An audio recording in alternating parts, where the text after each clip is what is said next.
সবাই কেমন আছেন? আশা করি সবাই অনেক অনেক ভালো এবং সুস্থ আছেন। তো সবাইকে আবারও ওয়েলকাম নতুন আর একটা ভিডিওতে। তো সবাইকে অনেক অনেক থ্যাঙ্কস যে আমাদের চ্যানেলে 20,000 সাবস্ক্রাইবার হয়ে গেছে। তো ভাবলাম যে 20,000 সাবস্ক্রাইবার উপলক্ষে একটা ভিডিও বানাই আপনাদেরকে, স্পেশাল ভিডিও। সেটা হলো কি, আমরা প্রতিনিয়ত ডিজাইন করি, ডিজাইন নিয়ে কথা বলি, কিন্তু ডিজাইনের বাইরে অনেকটা জিনিস আছে যেটা নিয়ে আমরা কেউ কথা বলি না, বাট এটা নিয়ে কথা বলা উচিত। সেটা হলো যে ডিজাইন প্রসেস।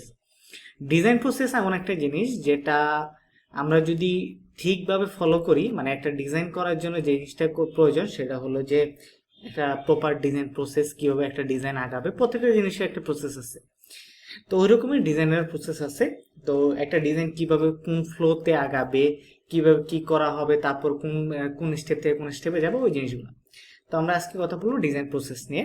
আজকে ডিজাইন দেখাবো না, আজকে ডিজাইন নিয়ে কথা বলবো, ডিজাইন প্রসেস নিয়ে। ওকে, তো ডিজাইন প্রসেসের সবচেয়ে বড় জিনিসটা হলো সেটা হলো সে ব্রিফ। ঠিক আছে, কারণ আমরা যদি ক্লায়েন্টের থেকে ক্লায়েন্ট কি চাচ্ছে ওই জিনিসটা যদি না জানি তাহলে সমস্যা।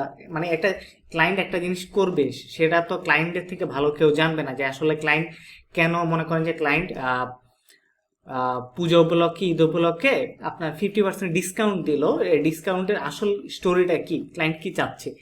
সে কি চাচ্ছে সেল চাচ্ছে বেশি, নাকি সে চাচ্ছে যে নতুন কোনো অডিয়েন্স আসুক ওই অফারের মাধ্যমে?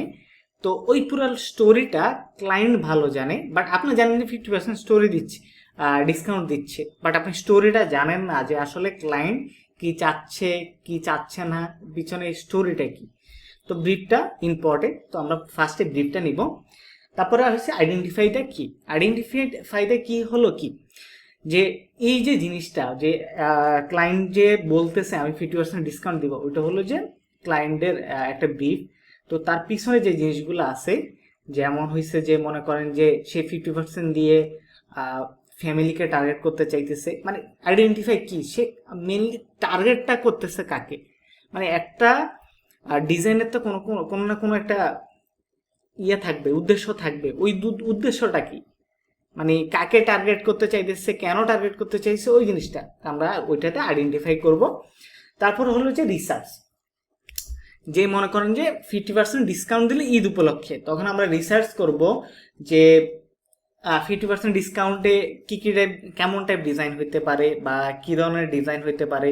তো ওই টাইপ ডিজাইনগুলো কেমন হয়, জিনিসটা হলো কি, আমি যদি না জানি মনে করেন ওই ডিজাইনগুলো কেমন হবে, তাহলে আমি কিন্তু ডিজাইন করতে পারবো না অবশ্যই। মানে আমি ভালো ডিজাইন করতে পারবো না। আমি অবশ্যই দেখতে হবে ওই টাইপ ডিজাইন কেমন হয়, কি কি থাকতে পারে, কি কি এলিমেন্ট ইউজ করে, ফন্ট স্টাইল কেমন হইতে পারে, টাইপোগ্রাফি কেমন হইতে পারে, ওই জিনিসগুলো টোটাল ওই জিনিসগুলো আমাকে জানতে হবে। তো আমরা রিসার্চ করব ওই জিনিসটা যে কেমন হইতে পারে। আর হলো যে আমরা যখন বলবো যে কোনো জিনিস নির্দিষ্ট করে দিব কোনো একটা ফ্যামিলিকে, তখন অবশ্যই ফ্যামিলি দেখাইতে হবে বা ফ্যামিলিকে কিভাবে দেখানো যায় ওই জিনিসগুলা। আবার ডিসকাউন্টের ফিলটা কেমন হয়, আবার সেলিব্রেশন ফিলটা কেমন হয়, অবশ্যই ওটা এই টাইপ কন্টেন্ট করা আছে অবশ্যই। তো আমরা ওই জিনিসগুলো দেখে আইডিয়া নিতে পারি রিসার্চ করে, যে কে কে এরকম কন্টেন্ট করছে, কি ধরনের কন্টেন্ট করছে, ওই জিনিসগুলো আলাদা। ওকে, তারপরে আইডিয়া জেনারেশন। আইডিয়া জেনারেশনটা হলো আপনি যে এই যে রিসার্চ করলেন, এখন ওইটাকে তো মনে করেন যে একটা আইডিয়া, আপনি যেহেতু আপনি একজন ডিজাইনার, আপনার মাথায় আগে অনেক থট থাকতে পারে, আপনার অনেক আইডিয়া থাকতে পারে। ঠিক আছে, ওই জিনিসগুলো তারপর রিসার্চ করলেন, ওইটা জিনিস মিলে একটা আইডিয়া বানাইলেন যে এই ডিজাইনটা আইডিয়া হইতে পারে, বা এখানে একটা লেআউট হইতে পারে। আপনি যদি স্কেচ পারেন, এটা লেআউট ডিজাইন করে নিতে পারেন যে আমার ডিজাইনটা এই এমনি হবে। লেআউট যদি বানাইতে পারেন তাহলে একটা ভালো জিনিস, যে লেআউটটা আপনার যে সিনিয়র আছে তাকে আপনি দেখাইতে পারেন যে আমি এই টাইপ ডিজাইন আইডিয়া বের করছি, আমরা এটা হয়তো ইমপ্লিমেন্ট করতে পারি, ডেভেলপ করতে পারি এই আইডিয়াটা। তো যদি ওখানে যদি কোনো ফিডব্যাক থাকে, তখন সেই স্কেচ দেখে ফিডব্যাক করে দিতে পারে কোনো একটা, যে এটা আমাদের সাথে যাচ্ছে না বা এটা আমরা করি না, এমন কিছু একটা ফিডব্যাক দিয়ে দিতে পারে। তখন আমরা আমরা ডিজাইনের আগে ওই জিনিসটা, ছোটো ছোটো জিনিসটা ঠিক করে নিতে পারি। আবার জিনিসটা হলো কি, যখন আমরা একটা কোম্পানি, যখন একটা অফিস, ওইটার ওনার যতটা সে তার কোম্পানি নিয়ে জানে, আমরা অতটাও জানি না। কারণ আমরা অ্যাজ এ এমপ্লয়ি সকল কিছু তো আমরা জানি না, ভিতরে স্টোরি অনেক কিছু আছে, অনেক সময় এগুলা ওপেন হয় না। তো উনি কিছু ফিডব্যাক দিতে পারে যে এটা এটা আমরা করি না, এটা এটা চেঞ্জ করে দিতে পারো। তো আমরা ডিজাইনে আগে এটা চেঞ্জ করে দিয়ে পরে আমরা কিসে যাব, আইডিয়া ডেভেলপমেন্টে যাব, আমরা ওইটা ডিজাইন করব। ওকে, ডিজাইন করার পরে তখন আমরা একটা ফিডব্যাক নিব, ছোট একটা ফিডব্যাক হইতে পারে, হয়তো গুড ফিডব্যাক থাকতে পারে, ব্যাড ফিডব্যাক থাকতে পারে, যে এটা ভালো হয় না এটা চেঞ্জ করে দাও। গুড ফিডব্যাক যে ভালো হয়েছে, তারপরে হয়েছে যে তারপরে যদি ভালো হয় তাহলে আমরা ইমপ্রুভমেন্টে যাব না, অবশ্যই যেটা অ্যাপ্রুভ হয়ে যাবে ওটা ইমপ্রুভমেন্টে যাব না। তো যেটা ফিডব্যাক দিবে যে আমরা এমন করতেছি না, যে এটা একটু চেঞ্জ করে দাও, আমরা এই জিনিসটা করি না, আমাদের প্ল্যাটফর্ম আমরা এটা ইউজ করি না, বা আমরা এই জিনিসে আমাদের সাথে যায় না, তখন আমরা ওই জিনিসটাকে ফিডব্যাক করবো, ইমপ্রুভমেন্টে চলে যাবো। তো এটা হলো আর কি মেনলি ডিজাইন প্রসেস।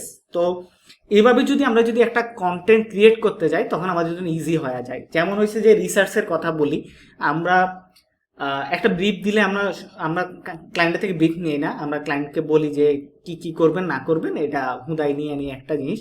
বাট ক্লায়েন্টের ব্রিফ বোঝা উচিত, ব্রিফ বোঝা উচিত ক্লায়েন্টের, আরও পারলে এই জিনিস জানা উচিত ক্লায়েন্টের বিজনেসটা কি, সে কি টাইপের বিজনেস করে, ওই জিনিসটা আমাদের জানা উচিত। আমরা যদি জানি যে ক্লায়েন্ট কি টাইপের বিজনেস করে, তাহলে আমি ক্লায়েন্টকে কিছু জিনিস সাজেস্ট করতে পারবো, বা আমি ক্লায়েন্টের কন্টেন্টে কিছু জিনিস অ্যাড করতে পারবো। সাপোজ মনে করেন যে আপনার ক্লায়েন্ট সিকিউরিটি সিস্টেম নিয়ে কাজ করে, সিকিউরিটি সিস্টেম নিয়ে কাজ করে, তখন সে যদি বললো যে আমার 50% ডিসকাউন্টে লাগবে আমার প্রোডাক্টের উপরে, তখন আপনি যখন জানলেন যে এই প্রোডাক্ট দিয়ে সিকিউরিটি দেয়, তখন আপনি যদি আগে থেকে জানেন যে সিকিউরিটি দেয়, তখন আপনি অনেক কিছু রিসার্চ করতে পারেন যে সিকিউরিটি ফিলগুলো কীভাবে দেওয়া যায়, সেফটি ফিলগুলো কীভাবে দেওয়া যায়, ওই ওয়ার্ডগুলো বের করে আপনি টোটাল একটা সুন্দর জিনিস বের করে নিয়ে আসতে পারেন। তো ট্রাই করবেন ব্রিফের সাথে সাথে ক্লায়েন্টের প্রোডাক্ট সম্পর্কে জানা, ক্লায়েন্টের সার্ভিস সম্পর্কে জানা, সে আসলে কি করতেছে, সে আসলে কি করে, করাটা কি, মানে সে বিজনেসটা কি, ওই জিনিসগুলা। তারপর হচ্ছে রিসার্চ। রিসার্চ একবারে ইম্পর্টেন্ট একটা জিনিস, কারণ আমরা সবাই একই টাইপ প্রোডাক্ট নিয়ে সারা জীবন কাজ করি না। যেমন হচ্ছে যে আপনি এডুকেশন প্রোডাক্ট নিয়ে কাজ করেন, তো এডুকেশন আর ই কমার্সের প্রোডাক্ট সকল ভিন্ন একটা জিনিস, যেটা কন্টেন্টটা একবারে ভিন্ন রকমের। তো আমরা অবশ্যই যখন এডুকেশন নিয়ে কাজ করব, আমাদের দেশে যে এডুকেশনগুলো আছে, যেটা আমরা আমাদের কালচার নিয়ে কাজ করতেছি, তো আমাদের কালচারের কি কি প্রোডাক্ট আছে, কি কি টাইপস ওরা সার্ভিস দিচ্ছে, মানে জিনিসটা হলো যে আমি মনে করি যে বাংলাদেশে আমি একটা এডুকেশন প্ল্যাটফর্ম ক্রিয়েট করব, তখন আমরা ওইটার কন্টেন্ট কোয়ালিটি কেমন হবে। তো অবশ্যই বাংলাদেশে যেসব এডুকেশন প্ল্যাটফর্ম আছে ওগুলো আমরা কন্টেন্ট দেখবো, যে আসলে বাংলাদেশের এডুকেশন প্ল্যাটফর্মে কন্টেন্ট কেমন হওয়া উচিত, কারণ যেহেতু ওরা অনেক দিন থেকে সার্ভিস দিচ্ছে, মানুষের রুচি ওগুলোর সাথে অ্যাড হয়ে গেছে। তো আমি যদি ডিফারেন্ট কিছু করতে যাই ধরে, তখন ওই রকম কিছু একটা আসবে না। তো আমাদের দেখা উচিত যে আসলে ওরা কি টাইপ কন্টেন্ট করতেছে, ওই টাইপ কন্টেন্টে কেমন পরিমাণে রিচ আসছে, মানুষ কেমন লাইক করতেছে ওই কন্টেন্ট, ওই জিনিসগুলা। তো আমাদের অবশ্যই আমরা এই জিনিসগুলো অবশ্যই কাজের ক্ষেত্রে ফলো করব, যে ডিজাইন প্রসেসটা, যে আসলে ডিজাইন প্রসেসে এই জিনিসগুলা, যে ছোট ছোট জিনিসগুলা অবশ্যই আমরা ক্লায়েন্টের সাথে একটা ভালো একটা ইয়াতে যাব, মিউচুয়ালি একটা আন্ডারস্ট্যান্ডিংয়ে যাব, যে ফিডব্যাকগুলো নেওয়াতে আমরা ক্লায়েন্টকে জিজ্ঞেস করবো যে এগুলো কিছু আছে কিনা। অবশ্যই আমরা যদি ভালো ফিডব্যাক হয় ওগুলো নিব, আর যদি ওটা যদি না যায় তাহলে অবশ্যই আমরা ক্লায়েন্টকে জিজ্ঞেস করবো যে এটা তো হচ্ছে না, এটা আপনি একটু এটা তো যায় না, আপনার সাথে যায় না, বা এটা আমাদের ডিজাইনের সাথে যায় না, এটা মিউচুয়ালি কথা বলে নিতে হবে। যেহেতু অবশ্যই ক্লায়েন্ট যদি আপনার যদি ওইরকম ভালো হয়, তাহলে অবশ্যই বুঝবে যে আসলে এই জিনিসগুলো আসলে আপনার ডিজাইনের সাথে যায় না, বা ওনার ডিজাইনের সাথে যায় না। যেহেতু আপনি একজন ডিজাইনার, সেহেতু আপনি সাজেস্ট করতে পারেন যে আসলে এই ডিজাইনগুলো হয় না, বা এইরকম ডিজাইন, এই জিনিসগুলো আপনার সাথে এলিমেন্টগুলো ইউজ করা যায় না। ক্লায়েন্ট অনেক কিছুই বলবে, ক্লায়েন্ট বিজনেস করে, সে তার বিজনেসের মতো এরকম 10-20টা পেজও দেখে, 10-20টা পেজের ডিজাইন দেখে, তো উনি অনেক জিনিস সাজেস্ট করতে পারে, অনেক জিনিস না বুঝতে পারে, কারণ উনি ডিজাইনার না। তো আপনি ডিজাইনার হিসেবে ওনাকে সাজেস্ট করতে পারেন। ওকে, তো এটাই ছিল আর কি আমাদের ডিজাইন প্রসেসটা।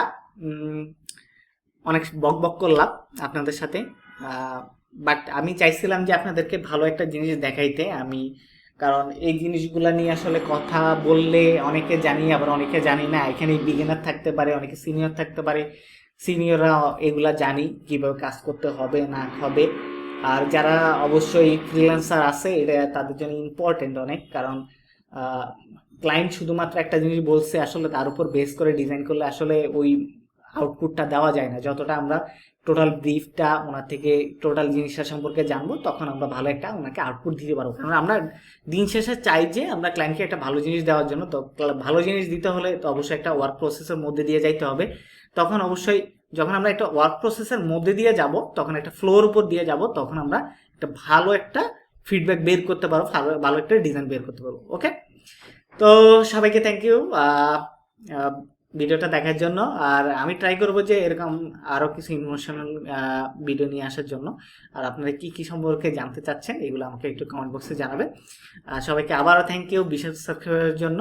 আর যারা এখন আমার চ্যানেলে সাবস্ক্রাইব করেনি তারা অবশ্যই সাবস্ক্রাইব করে ফেলুন, কারণ আমি ট্রাই করতেছি আপনাদেরকে কিছু ভালো ভালো জিনিস প্রোভাইড করার জন্য। ওকে, টাটা, বাই বাই, ভালো থাকবেন।